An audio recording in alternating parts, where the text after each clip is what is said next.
اللهم صل على محمد وعلى آل محمد كما صليت على إبراهيم وعلى آل إبراهيم إنك حميد مجيد. اللهم بارك على محمد وعلى آل محمد كما باركت على إبراهيم وعلى آل إبراهيم إنك حميد مجيد. وعلى آله وأصحابه وأزواجه وعلماء ملته أجمعين.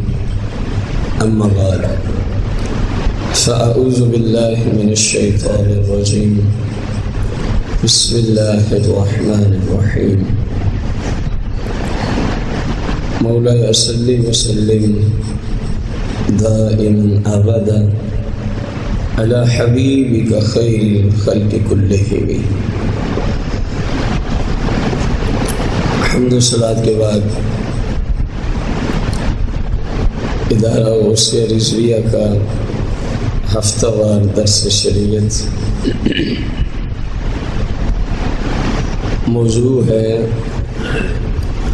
قرآن کس کی شفاعت کرے گا؟ قرآن کس کی شفاعت؟ اگر ہم یہ سوال کریں کہ کون کون سا بھائی یہ چاہتا ہے کہ جب محشر کا دن ہو 50,000 سال کے برابر کا دن، سورج بالکل سامنے کھڑا ہو کے آگ برسا رہا ہو اور مجمع کی حالت کثیر تعداد میں لوگ ننگے جسم ننگے پاؤں کھڑے ہوں، بھوک اور پیاس کا یہ عالم ہو، زبان خشک ہو کے مثل کانٹے کے ہو جائے، اور پسینے کا یہ عالم ہو کہ بعض پنڈلیوں تک پسینے میں، بعض گھٹنوں تک پسینے میں، بعض سینے تک، اور بعض بدبخت اپنے پسینے میں ہی ڈبکیاں کھا رہے ہیں۔ اس عالم میں اگر سوال کیا جائے کون کون چاہتا ہے کہ اس کی قرآن آ کے شفاعت کرے، تو شاید ہر مسلمان کہے گا جی میں یہی چاہتا ہوں۔ لیکن کئی بار آپ کو اپیل کی، عرض کی، دعوے کرنے سے شریعت میں کچھ بھی نہیں ہوتا۔ شریعت جو ہے وہ عمل چاہتی ہے۔ شریعت کیا چاہتی ہے؟ داموں سے کچھ نہیں ہوتا۔ اب میں کہوں، آپ کہیں، پوری دنیا کے لوگ کہیں کہ قرآن میری شفاعت کرے، یہ دعویٰ ہے۔ اگر ہم صاحب قرآن کی بات نہیں مانتے تو آپ صلی اللہ علیہ وسلم نے بتایا کہ قرآن شفاعت کرے گا، اور کس کی کرے گا یہ بھی ساتھ بتا دیا، اور کس کی کرے گا یہ بھی ساتھ بتا دیا۔ بات وہی ہے، ایک ہم اپنے مسئلے کا حل تلاش کر رہے ہیں، ایک تاجدار مدینہ نے عطا فرمایا، تو ظاہر ہے جو ہم تلاش کر رہے ہیں وہ غلط ہے، کیونکہ اس حدیث کے خلاف ہو رہا ہے۔ اور جو آقا دو جہاں صلی اللہ علیہ وسلم نے علاج دیا، اگر ہم وہ کر لیں گے تو قرآن شفاعت بھی کرے گا۔ اب حدیث سنیے۔ عن جابر رضی اللہ عنہ عن النبی صلی اللہ علیہ وسلم قال القرآن شافع مشفع ومحل مصدق من جعله امامه قاده الى الجنة ومن جعله خلف ظهره ساقه الى النار، او كما قال علیہ الصلوۃ والتسلیم۔ آپ صلی اللہ علیہ وسلم فرماتے ہیں یہ قرآن جو ہے القرآن شافع مشفع، فرمایا قرآن شفاعت بھی کرے گا اور اس کی شفاعت قبول بھی کی جائے گی، اور قرآن پاک کی شفاعت قبول بھی کی جائے گی۔ اب کرے گا کس کے لیے؟ فرمایا جس بندے نے جو قرآن نے اس کو کہا، جو قرآن نے اس کو کہا اس نے وہی کچھ کیا جس نے اپنی سیرت کو قرآن کے مفہوم کے مطابق ڈھال دیا. من جعلہ امامہ، جس نے اپنا راہبر قرآن کو بنایا. من جعلہ امامہ، جس نے اپنا قائد قرآن کو بنایا. من جعلہ امامہ، جس نے اپنا مرشد قرآن کو بنایا کہ میری رہنمائی قرآن ہی کرے گا، میری راہبری قرآن ہی کرے گا، مجھے راستہ کون دکھائے گا؟ قرآن ہی دکھائے گا. فرمایا جس نے اپنا راہبر، رہنما، قائد، اپنا مرشد قرآن کو بنا لیا تو پھر ہوگا کیا؟ میرے آقا کریم علیہ السلام فرماتے قادہ الی الجنہ، جب محشر کے دن یہ بندہ اٹھ کے آئے گا قرآن اس کی شفاعت کر کے الی الجنہ اس کو جنت میں پہنچا دے گا. آپ اندازہ لگا کہ تاجدار مدینہ صلی اللہ علیہ وسلم نے کتنے کھول کے جملے عطا فرماتی، وضاحت کے ساتھ امت کو بیان کر دیا. فرمایا دیکھو قرآن جیسی عظیم کتاب کی اگر شفاعت چاہتے ہو تو پھر زندگی کا طرز عمل، زندگی میں جو تم نے سیرت اپنانی ہے وہ قرآن کے مطابق ڈھال لو. اپنا راہبر قرآن کو بنا لو، اپنا رہنما قرآن کو بنا لو، اپنا قائد قرآن کو بنا لو، اپنے مرشد قرآن کو بنا لو. بس جیسے قرآن کہے تم ویسے کرتے چلے جاؤ.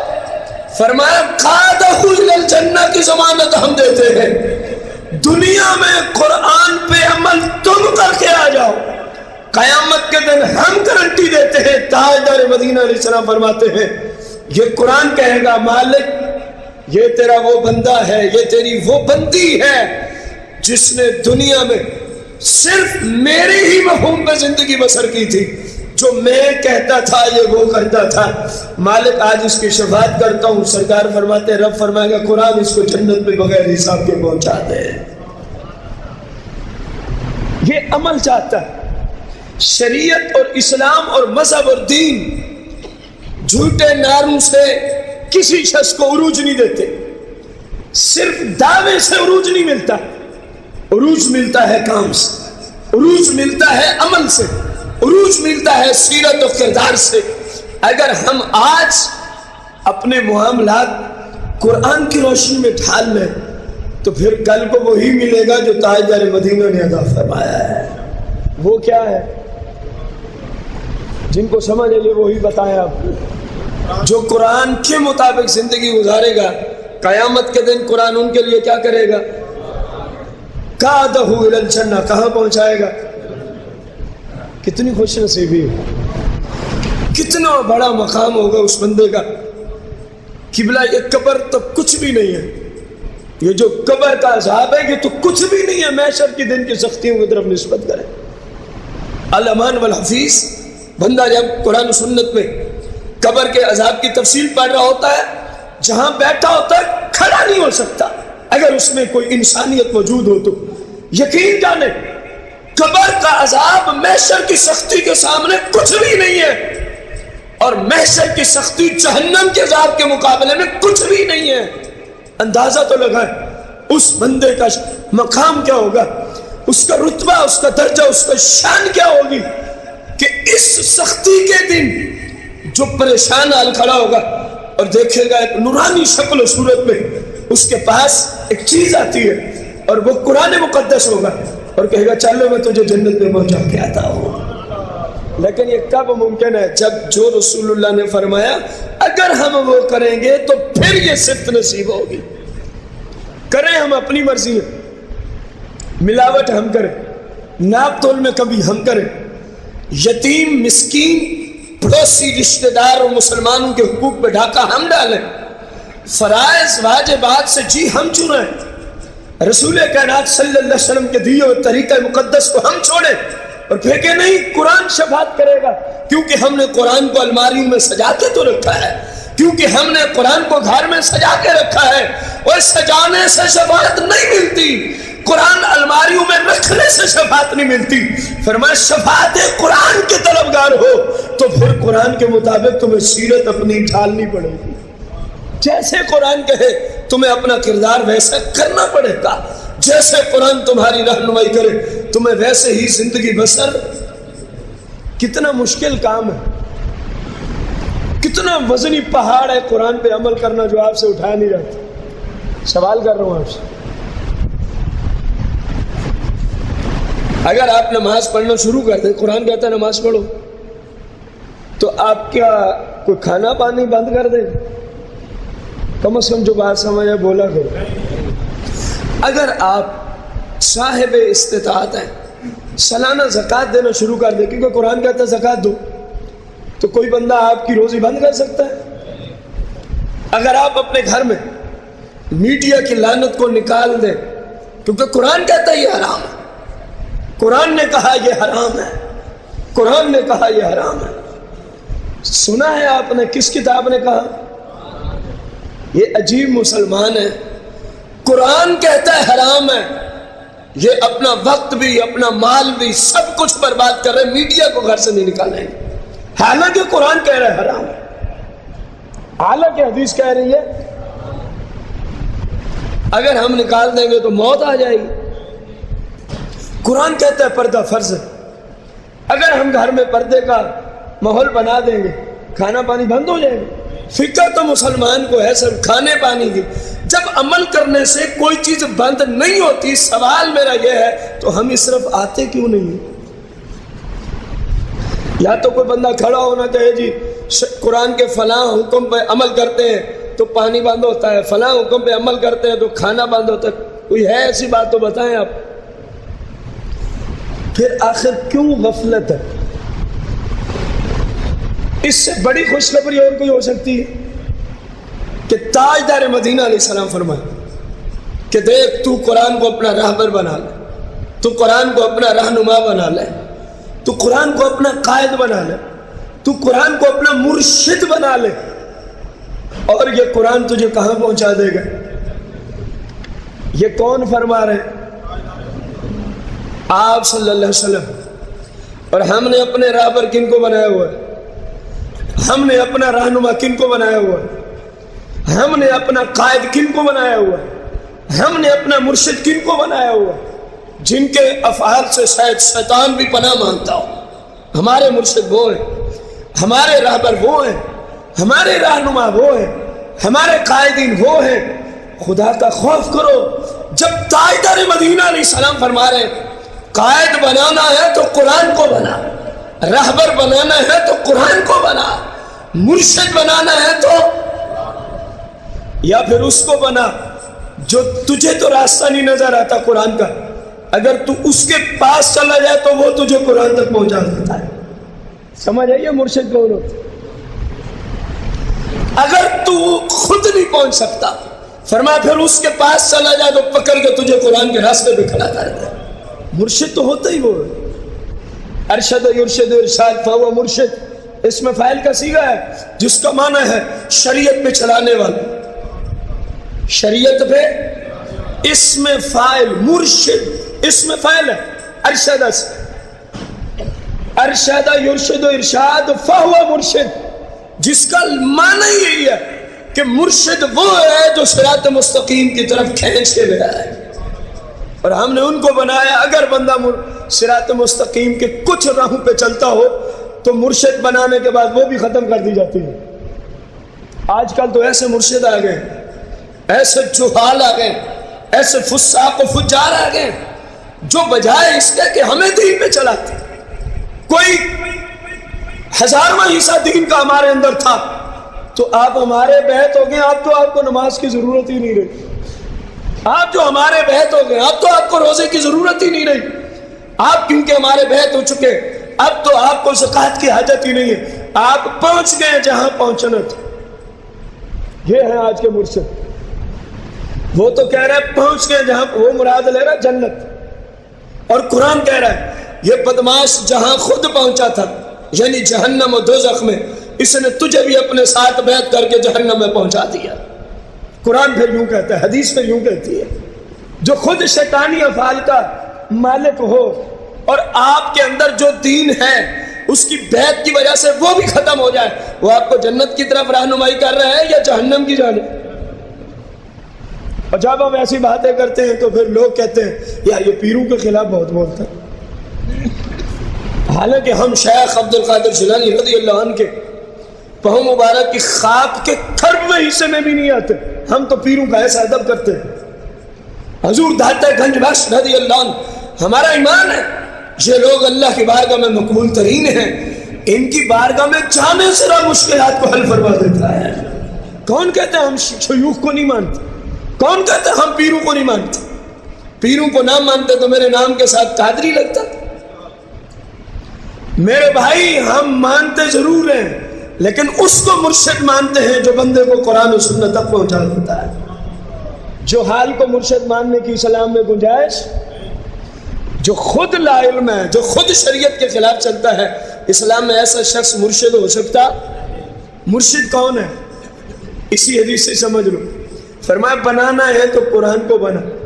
اگر تیرے اندر اتنی استعداد نہیں رہی، ضروری نہیں ہر بندہ قرآن کو سمجھ سکے، تو فرمایا پھر اس کو مرشد بنا لے جس نے قرآن کو مرشد بنایا ہوئے، جو قرآن کو سمجھ سکتا ہے۔ اور شرط یہ ہے کہ جیسے خود اپنے لیے قرآن کو مرشد بنایا ہے، تجھے بھی جب تو اس سے نسبت رکھے تو تجھے بھی راستہ وہی دکھا۔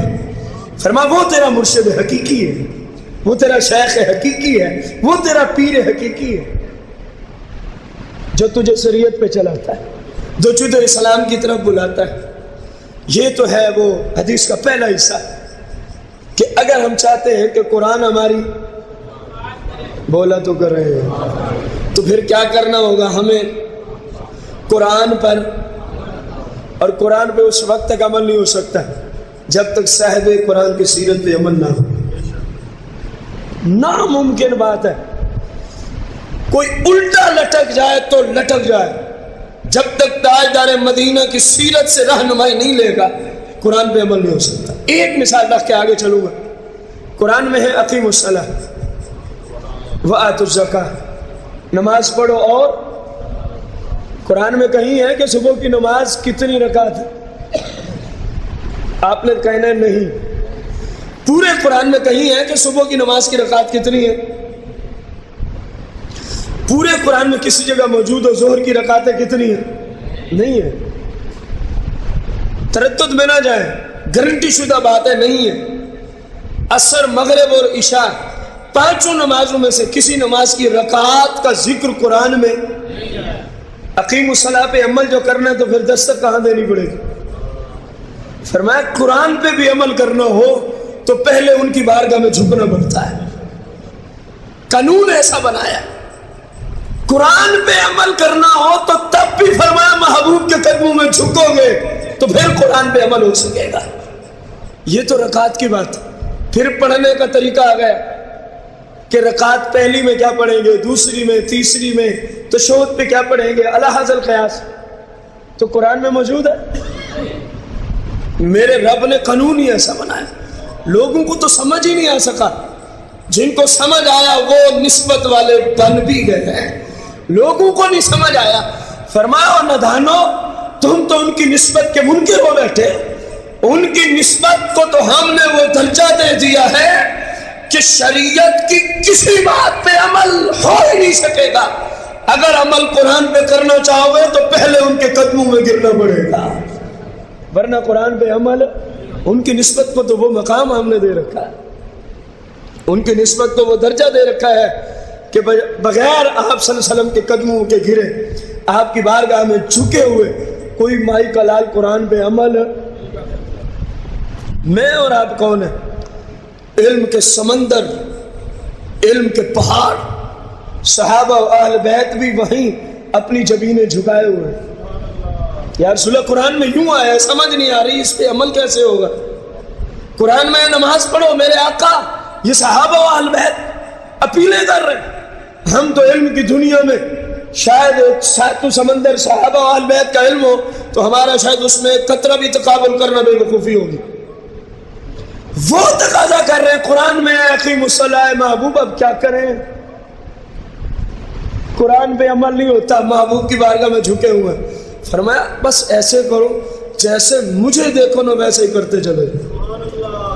یہ بخاری مسلم کی حدیث. فرمایا جیسے تم مجھے دیکھتے ہو کما رأیتمونی، فرمایا تم پوچھتے ہو نا قرآن پہ عمل کیسے کریں، فرمایا کما رأیتمونی، جیسے مجھے دیکھتے ہو ویسے کرتے چلے ہو، قرآن پہ عمل ہوتا ہی چلا جائے گا. جس ہستی کو رب نے وہ رتبہ دیا، وہ مقام دیا، فرمایا قرآن پہ عمل نہیں ہو سکے گا جب تک ان کی بارگاہ میں جھکو گے نہیں. جب علم کے سمندر نہیں قرآن کو ڈائریکٹ سمجھ سکے تو میں اور آپ کون ہیں؟ تاجدار مدینہ کے وسیلہ اور واسطہ اور نسبت میں بغیر قرآن پہ عمل ہو سکتا؟ فرمایا مجھے دیکھتے چلے جاؤ، عمل کرتے جاؤ، آگے ہم ذمہ دار ہیں. جو ہماری طرح عمل کرے گا ہم ذمہ دار ہیں کہ اس کا عمل قرآن کے عین مطابق ہو جائے گا. کتنی بڑی گارنٹی دی ہے آپ علیہ السلام نے. فرمایا ہماری طرح چلنا تمہارا کام ہے، آگے ہم کہہ دیں گے یہ قرآن پہ عمل کر کے آئے گا. یہ قرآن پہ عمل قادہ الی الجنہ، پھر قرآن تجھے کہاں پہنچائے گا. یہ پہلا حصہ تھا حدیث عمر کا. اب ذرا دوسرا بھی سننا. ومن جعلہ خلف ظہرہ،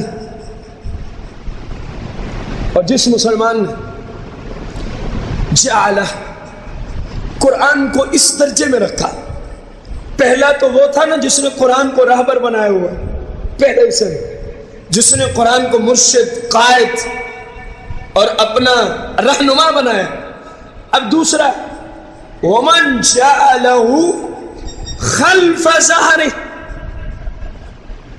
اور جس نے قرآن کو راہبر نہ بنایا، قائد نہ بنایا، رہنما نہ بنایا، مرشد نہ بنایا، بلکہ کیا کیا، اس کو پشت کے پیچھے ڈال دیا.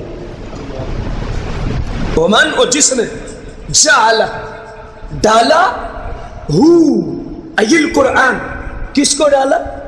قرآن کو. کہاں؟ خلف ظہر. خلف کیسے؟ پیچھے کو. ظہر کہتے ہیں پیٹھ کو. ظہر ہی، اپنی پیٹھ کے پیچھے جس نے قرآن کو کر دیا تو پھر کیا ہوگا سننا. فرمایا ساقہ الی النار، ساقہ الی النار، ساقہ الی النار. پھر قرآن اس کو ذلیل کر کے ہانکتے ہوئے دوزخ میں پھینک دے گا. یہ سادہ لفظوں میں ترجمہ کیا میں نے. پیچھے تھا قادہ الی الجنہ، اس کو عزت و تکریم کے ساتھ جنت میں پہنچائے گا. اب ہے ساقہ الی النار، اس کو ذلت اور اہانت کے ساتھ دوزخ میں دھکے دے کے پہنچائے گا. کون؟ کس کو؟ جس نے قرآن کو پشت کے. آپ نے کہا تو نہیں ہم تو اس کو پشت بھی نہیں کرتے. ڈالنا تو بہت بڑی بات ہے. ہم تو اتنے قرآن کے ماننے والے ہیں، ہم نے تو کبھی قرآن کو پشت تک نہیں کی. اب ہمارے بس یہی کچھ سمجھا جاتا ہے قرآن کے تعظیم کے لیے کافی ہے. یہ بہت اچھی بات ہے کہ قرآن کو پشت نہ ہو، لیکن پشت کرنا اور ہے، اٹھا کے قرآن کو سر کے اوپر لے جا کے پشت کے پیچھے پھینکنا اور ہے. اور یہاں فرمایا جو پھینکتا ہے قرآن اس کو دوزخ میں دھکے دے گا. اب پھینکنے کا مراد یہ ہے نہیں کہ قرآن کو اٹھا کے پشت کے پیچھے ڈال دیں، نہیں. جس نے قرآن سے رہنمائی نہ لی، جس نے قرآن کو راہبر نہ بنایا، جس نے قرآن مجید فرقان حمید کو اپنا قائد اور اپنا مرشد نہ بنایا. میں نہیں کہہ رہا جس نبی علیہ السلام کے ذات پہ آپ نے کلمہ پڑھا، آپ نے فرمایا اس بندے نے گویا قرآن کو پشت کے پیچھے پھینک دیا. اب کو سمجھ آئی ہے؟ اب اگر ہم اپنی سیرتوں پہ غور کریں، اگر اپنے حال، اپنے کردار، اپنی زندگی اور اپنے گھر والے ماحول پہ غور کریں تو پھر حدیث کے پہلا حصہ نظر آتا ہے یا دوسرا؟ بولنا نہیں ہے، جرم ہے بولنا. سنیوں میں ایک بہت بڑا مرض یہ بھی ہے، آپ میں نہیں ہے الحمدللہ، سنیوں میں آپ تو بہت سمجھدار ہو گئے کہ جو بندہ ان کو قرآن و حدیث سنائے نا، بسا اوقات یہ اس سے خوش نہیں ہوتی کہ اتنی سخت باتیں آپ نے ہمیں کیوں بتائی ہیں، پتہ نہیں تھا تو جان چھوٹی تھی. جان نہیں چھوٹی تھی، یہ ہماری غفلت ہے. ہم سمجھتے ہیں ہمیں پتہ نہیں تھا جان چھوٹی تھی، لیکن شریعت کہتی ہے جب آپ دارالاسلام میں موجود ہوں تو لا علمی عذر نہیں بنے گی. آپ دارالاسلام میں، پاکستان دارالاسلام ہے، یہ دارالحرب نہیں ہے، یہ دارالاسلام ہے. یہاں جس مسئلے کا علم نہ ہو اور بندہ اس کے خلاف کرتا رہے، قیامت کے دن عرض کرے مالک مجھے پتہ نہیں تھا، مجھے چھوڑ دے، رب فرمائے گا تجھے کس نے کہا تھا نہ سیکھ. عذر نہیں بنے گا، عذر نہیں بنے گا. ایک بندہ گوشت پہ پانی ملاتا پاکستان میں یا کسی بھی اسلامی سلطنت میں، اور قیامت کے دن کہ مالک مجھے تو پتہ ہی نہیں تھا کہ یہ بھی گناہ ہے، تو اللہ تبارک و تعالیٰ اس عذر کو مانے گا؟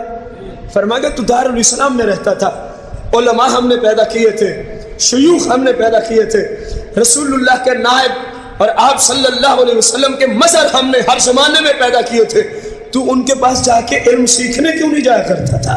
تو ان سے مسائل کیوں نہیں پوچھتا تھا؟ جبکہ ان کو بنانے کا مقصد یہی تھا کہ انسان ان سے شریعت سیکھے. تو نے کیوں نہیں سیکھی تھی؟ عذر نہیں بنے گا، عذر. آپ سے سوال کر رہا تھا، جب ہم اپنے کردار کو دیکھتے ہیں، اپنی حالت کو دیکھتے ہیں، اپنے گھر کے ماحول کو دیکھتے ہیں، اپنی سیرت کو دیکھتے ہیں، تو اس حدیث کا پہلا حصہ نظر آتا ہے یا دوسرا؟ تو پھر ہمیں پہلے حصے پہ عمل کرنا چاہیے یا دوسرے؟ آپ یقین جانیں یہیں کھڑے ہو جائیں نا باہر کسی چوک میں، کسی بازار میں، شام تک مسلمانوں کو اکٹھا کریں، ہمارے بھائی بھی، بزرگ بھی، بچے بھی، بہنیں بھی، مائیں بھی، بیٹیاں بھی، اور شام کو سب سے پوچھیں آپ میں سے کون کون ہے جو اس بات کو پسند کرتا ہے کہ قیامت کے دن قرآن اس کو دھکے دے کے دوزخ میں ڈال دے؟ تو کوئی بھی اس بات کو اپنے حق میں قبول کرے گا، لیکن دعوے کی حد تک، لیکن نعرے کی حد تک. جو سرکار فرما رہے ہیں وہ کریں گے تو دھکوں سے بچیں گے نا. جو تاجدار مدینہ نے علاج دیا، بات وہی آ کے رکی. ایک روٹی سے بھوک مٹ سکتی تھی، لیکن ہم نے سونا کھلا کے اس کو مزید برباد کر دیا. بھائی جو علاج ہے وہ کرنے سے کام حل ہوتے. جو علاج دیا ماہرین نے وہ علاج کریں گے تو مشکل سے بچ جائیں گے، ورنہ پریشانیاں ہی پریشانیاں ہیں. اب آپ جو فرما رہے ہیں کہ قرآن تمہاری شفاعت کرے گا، قادہ الی الجنہ بھی پہنچا دے گا، لیکن تمہیں اپنا مرشد قرآن کو بنانا ہوگا، لیکن تمہیں اپنی سیرت قرآن کے مطابق ڈھالنی ہوگی، تمہیں اپنا کردار قرآن جیسا کرنا ہوگا. اور آگے کیا فرمایا؟ وَمَنْ جَعَلَهُ خَلْفَ ظَهْرِهِ سَاقَهُ إِلَى النَّارِ. فرمایا جس نے قرآن پہ عمل نہ کیا، جس نے قرآن جیسی جو قرآن رہنمائی دیتا ہے اس کو قبول نہ کیا، جو قرآن تمہیں طریقہ بتاتا اس پہ عمل نہ کیا، ساقہو الی النار، تو قرآن کہاں دھکے دے گا؟ بولیں تو صحیح. کوئی ہمیں تو نہیں دینے لگا کہ ہمیں پریشانی لائق ہو گئی، جو نہیں عمل کرے گا اس کو دے گا. الحمدللہ آپ تو عمل کر رہے ہیں. قرآن کہاں دھکے دے گا؟ تو آپ 1 کروڑ مسلمان اکٹھا کر کے پوچھ لینا تجھے پسند ہے کہ قرآن تجھے محشر جیسے دن میں، اس عظیم اور سختیوں والے دن میں، قرآن کہتا ہے محشر اور قیامت اتنی ہولناک ہوگی کہ جتنے بھی مخلوقات میں حمل والے ہوں گے قیامت کی ہولناکی اتنی ہوں گی، فرمان سب کا حمل ضائع ہو جائے گا. دودھ پلانے والیاں میرا رب فرماتا ہے قرآن میں اپنے بچوں کو بھول جائیں گی. فرمایا تو دیکھے گا لوگوں کو گویا نشے میں پڑے ہیں، وما ہم بسکارا، حالانکہ وہ نشے میں، ہولناکی اتنی ہوں گی. اور سرکار نے فرمایا نا مرد اور عورتیں محشر کے دن ننگے کھڑے کر دیے جائیں گے. سیدہ کائنات سید عائشہ صدیقہ سلام اللہ علیہ نے ہاتھ سے جوڑے، یا رسول اللہ مرد اور عورتیں ننگے اکٹھے؟ مطلب تھا پھر تو مرد عورتوں کو اور عورتیں مردوں کو. ادھر تو اتنی پابندیاں ہیں، لباس کے باوجود برقع پہنایا جاتا ہے، وہاں ننگے، وہ تو دیکھیں گے. اللہ اکبر. سرکار مدینہ فرماتے ہیں ایسا کیا کہہ رہی ہو؟ اتنا ہوش کس کو ہوگی کہ وہ کسی کی طرف نگاہ اٹھا سکے گا؟ جملے سنے آپ نے؟ فرمایا اتنا ہوش ہی کس کو ہوگی کہ کسی کی طرف وہ نگاہ اٹھا سکے؟ اس دن، اتنے مشکل ترین دن میں جس کو قرآن پکڑ کے جہنم میں دھکے دے، وہ بد نصیب ہے کہ نہیں؟ وہ اپنے آپ کو کیا سمجھتا ہے؟ میرے بھائی میں نے آپ کو شروع سے ایک ذہن دیا کہ نعرے سے کام نہیں چلتا، صرف زبانی کلامی دعووں سے کام، شریعت تو تقاضا کرتی ہے جو تو کہہ رہا ہے اس طرح کر کے بھی دکھا، جو تو کہتا ہے اس کے مطابق زندگی گزار کے دکھا، پھر دیکھنا جب لوگوں کی مٹی پلیت ہو رہے گی قرآن تجھے پکڑے گا بغیر حساب کے جنت تک پہنچا دیا جائے گا۔ خدا را اپنے گھروں میں غور کرو، خدا را اپنی سیرت پہ غور کرو۔ یہ زندگی نہایت ہی مختصر ہے، اتنی مختصر ہے کہ ہم سمجھ نہیں سکتے۔ یہ بالکل ہمارے پڑوسی ہے بھائی غلام مصطفیٰ،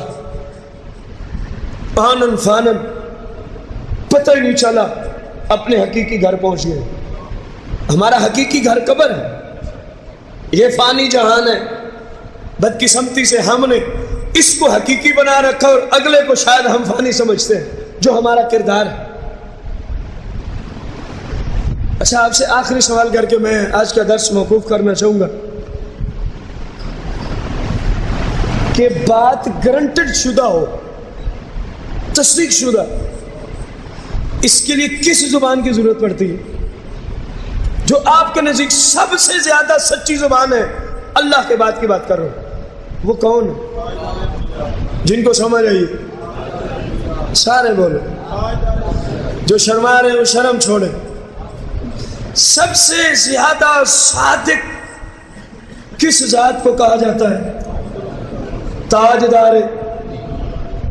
معلوم ہوا کہ اب سب کا نظریہ ہے، اور یہ تو کافروں کا بھی نظریہ ہے کہ آپ صادق اور امین ہیں، جیسا کہ میں نے جمعہ پہ اس کی طرف توجہ دلائی تھی۔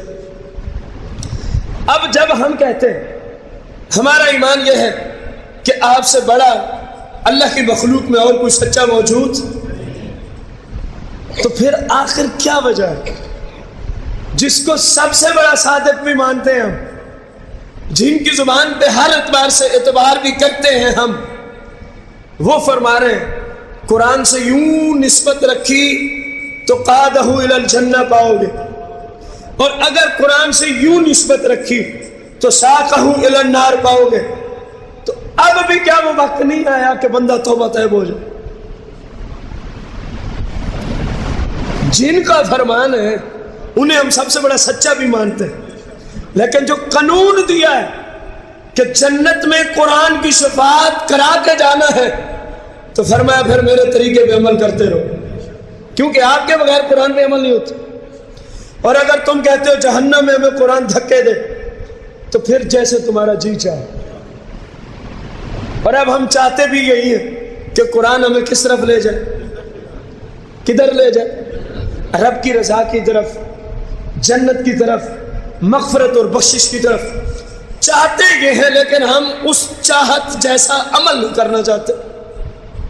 ایک بندہ کہتا مجھے بھوک لگی ہے، جلدی کرو کھانا دو، میں کھانا کھانا چاہتا ہوں، گھر والوں نے کھانا سامنے رکھا، ہاتھ باندھ کے بیٹھ گئے، کہتے بھوک سے مر رہا ہوں کھانا دو، کہتے کھانا تو پڑے، ہاتھ باندھ کے بیٹھا، بھوک سے مر رہا ہوں کھانا دو۔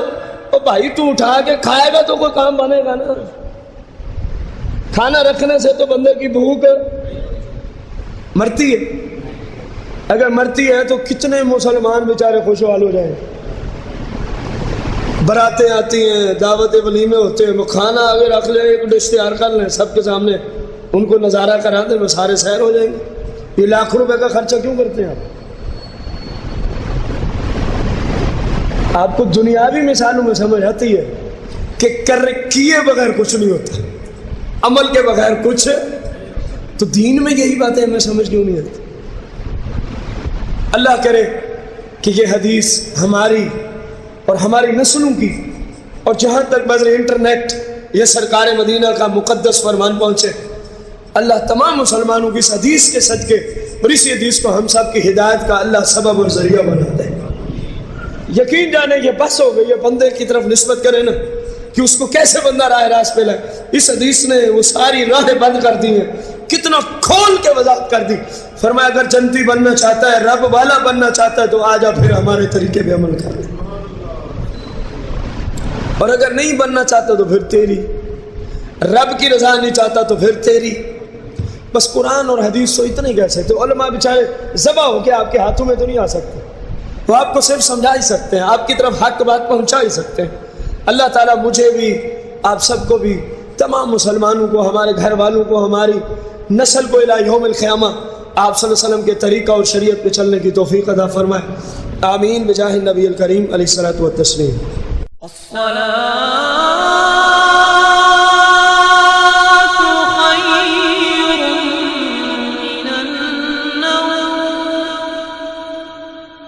الصلاة